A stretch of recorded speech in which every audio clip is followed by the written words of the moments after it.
முக்கிய அவசர பதிவு பற்றி தான் பார்க்க போகிறோம். செவ்வாய்க்கிழமை அங்காரக சதுர்த்தி. செவ்வாயை இப்படி வணங்கி முருகரையும் விநாயகரையும் வணங்கினால் குழந்தை பாக்கியம் கிடைக்கும், அரண்மனை போல வீடு கிடைக்கும் அப்படின்னு சொல்லியிருக்கோம்.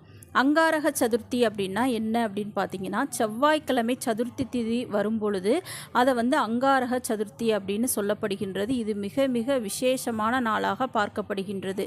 ஏன்னா செவ்வாய் அப்படின்னாலே அங்காரகன் வழிபாடு, செவ்வாய்க்கு அதிபதியான முருகர் வழிபாடு, அது கூடவே சதுர்த்தியும் சேருவதால் நம்ம சங்கடகர சதுர்த்தியாக இருப்பதனால விநாயகர் வழிபாடு, இந்த 3 வழிபாட்டையும் நீங்கள் செஞ்சீங்க அப்படின்னா நிச்சயமாக நீங்கள் அரண்மனை போல ஒரு வீடு கட்டி வாழ முடியும். குழந்தை பாக்கியம் முக்கியமாக உங்களுக்கு கிடைக்கும். குழந்தை பாக்கியம் இல்லாதவர்களும் சொந்த வீடு இல்லாதவர்களும் இந்த அங்காரக சதுர்த்தி என்று விநாயகரையும் முருகரையும் இப்படி வணங்கி செவ்வாய் பகவான் துதியை சொல்லும் பொழுது உங்களது வேண்டுதல் உடனடியாக நிறைவேற்றப்படும். மறக்காமல் நம்ம சேனலை சப்ஸ்கிரைப் பண்ணிக்க.